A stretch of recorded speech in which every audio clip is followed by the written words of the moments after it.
Bow ties like this one have been time-tested and proven method to stabilize wood cracks from further splitting apart. But lately, modern woodworkers have started using all kinds of shapes like these to perform the same function. Are we just making stuff up at this point, or are these modern designs actually better and stronger than your grandpa's?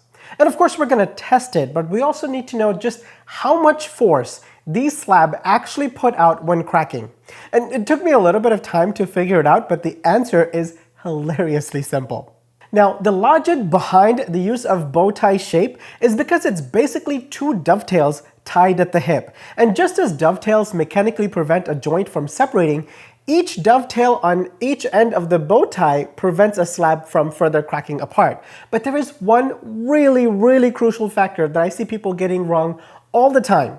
Now, if you're pulling this sucker from here and here, the biggest stressor is going to be right here in the middle. So you want to make sure that the grains run along the length of the bow tie and not across the length, because as we all know, short grains are weak and will snap without a warning.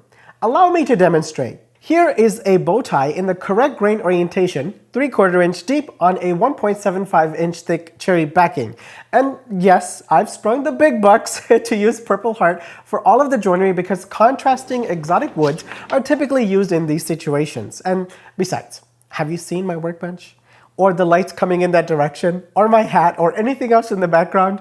Purple is kind of a thing in this channel, and so we're using Purple Heart. Anyways, I'm going to yank it apart and watch how the bow tie itself is largely unaffected and the cherry is screaming for help. I did 6 samples, and I think in some instances we kind of tested the limits of my setup more so than the limits of the bow ties, but I'll explain later why that's not such a big deal in a moment. The 3/4 inch thick bow ties took an average of 1,269.3 pounds to break apart. In contrast, here is a set of 3/4 inch thick bow tie in the wrong orientation. And watch the Purple Heart demonstrate what an actual broken heart looks like again and again and again. With an average of 6 samples taking just 180.5 pounds to break. If there's one thing that you take away from this video, it is to respect grain orientation no matter what shape of inlay you use, because when you watch them side by side, you can see just how much the correct grain orientation on the left fights back. Same bow ties, same setup, one is 7 times stronger than the other due to grain orientation alone. Now, while I'm setting up for the next test, can I just be real with you guys for a minute? Because between my day job, being a husband, a father to a tiny human, and running this social media business, it can all be a bit much. And while I personally tend to thrive really well under pressure, it does take a toll on those around me, and that's not really good. So for the last 2 months, I've been talking to an online therapist through BetterHelp, who is sponsoring today's video. You answer a few questions and usually get matched up to a therapist within 48 hours. I specifically wanted a therapist of my ethnicity so that they could better understand my upbringing to help me reinforce my goal of being a more involved and expressive parent, something that's, how shall I say, not very common in my Southeast Asian culture. So no matter what your reasons are, give it a try and see if BetterHelp is right for you. You can use my link below, betterhelp.com/woodcraft by Suman, and get 10% off the first month of your therapy. Now, not all craft beer drinking woodworkers have abandoned this traditional bow tie. Instead, they've begun to bastardize it by making them thin. Really thin. And unless you're doing marquetry or trying to add a handmade touch as a designer for IKEA, it's really important to keep in mind that bow ties generally have a structural purpose. The logic is, the thinner the bow tie, the weaker its holding power. But to be honest with you, I don't really know if that's true and to what extent. So you already know the 3/4 inch samples that we just did on the last test. Let's work our way down in thickness. Using the same setup with 1/2 inch thick bow ties,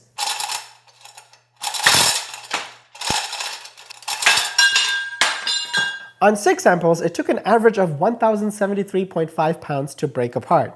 While most of the bow ties in this test got absolutely destroyed, here's the footage of one that refused to give up, and I respect it so much. Next up, we're doing the same test with 1/4 inch thick bow ties, and it took an average of 489.5 pounds. In pretty much every instances, the quarter-inch bow ties failed at the wedge and it simply snapped right off. Now, what do these numbers actually mean? And is 489 pounds enough to hold a slab together? We're definitely going to get to that, but first I have to mention how incredibly important it is for all the tests in this video to have precision and repeatability on both the male and the female inlays. And the only way to eliminate human errors is to simply use a machine. Now, if you think I got this beefy 4x4 Phantom CNC with auto tool changer just so that I could make this video, I mean, you're not wrong, but this is a production level machine that is designed to work every single day. And I do have long-term plans with it that I cannot wait to share with you guys someday. When designing the test, I didn't want to make the joints so tight that it became glue-starved, but I also didn't want to make it so loose that effectively we just end up testing the holding power of wood glue. I settled on 3 1/1000ths of an inch wiggle room that made it for a nice snug fit that I can drive by hand. And remember folks, if it squeaks while going in, it's a good fit. As for the other parameters that the nerdiest of my audience will care about, I used similar amounts of Titebond 3, 75-degree environment for the samples that were allowed to cure for 2 days before smashing them. I also made sure there was a visible gap between the two pieces of cherry so that we're only testing the strength of the joints itself.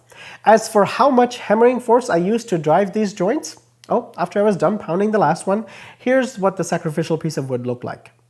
Okay, on to the test. First up is the simplest form of inlays I've been seeing lately, and it's gotten really popular over the last couple of years. Due to the simple straight line, it's very easy to make a template with just 4 pieces of scrap wood, a handheld router, and a chisel. The male inlay piece is literally a stick, so you can make it on a table saw, miter saw, or even pick it off the branch of a tree. The problem with this joinery is the fact that it slides. There is no mechanical safety net, and all the holding power is due to the glue alone. With that being said, all that's left to do is to crack them. And these inlays took 1,187.5 pounds of force to break. They're 3/4 inch thick, just like the bow ties. It has less glue surface area and no mechanical locking like bow ties. Yet, it is nearly 94% as strong. And if you look at the air bars, they're basically the same strength. And this is something I did not expect out of a simple, humble, straight line. Next is the I shape. Same concept as the straight line, except it's got these little nubs on the end to give it some mechanical locking power. And when we yank these, we get 1,294.3 pounds of force between 6 samples. It's slightly better than both the bow tie and the straight line, and the strongest one of the joints so far. Next is the X shape, and in this case, grain orientation selection does make a big difference. Again, you want to make sure that the orientation is in a way where the pulling forces are along the grain and not across the grain. With this joint, unfortunately, every point of failure was on the cherry backer itself and not the joint. And on average, it took 1,251.17 pounds. Now, because the fixture failed, it is possible that this X is potentially stronger than what we captured. But in all of the instances where we had a combination of cherry back failure as well as the joinery failure, like total joinery failure, the breaking forces between the two were virtually identical to each other.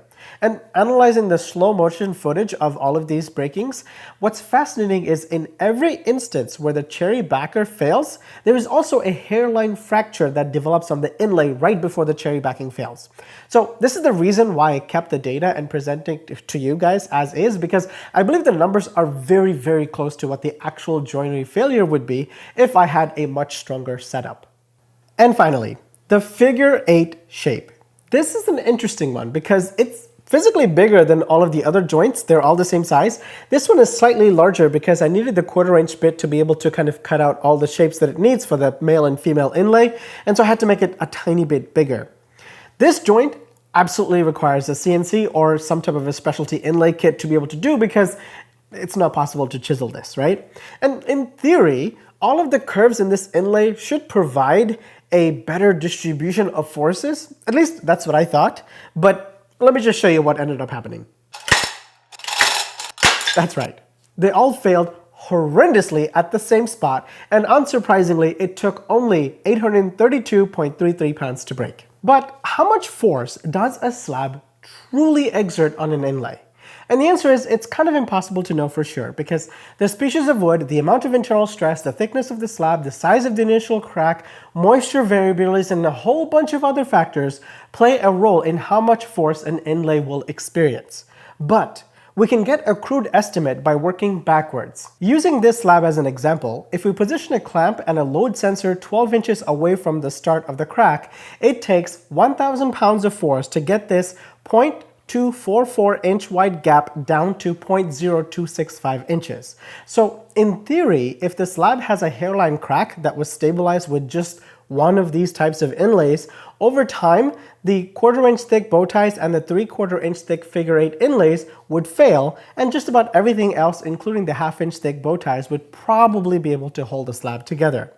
But depending on the slab and the amount of internal stresses in it, you really gotta ask yourself if you're feeling lucky, because the chance of cracking is still very, very dangerously close. Now, looking at the big picture, the most important thing is to make sure you're respecting grain orientation. Make the inlays at least 1/2 inch thick and pretty much use whatever hipster shape that you like, as long as it's not a figure 8, because we have demonstrated they're pretty much all just as effective as bow tie. And perhaps do more than one inlay per crack, just to be safe. And with that, I will see you on the next one.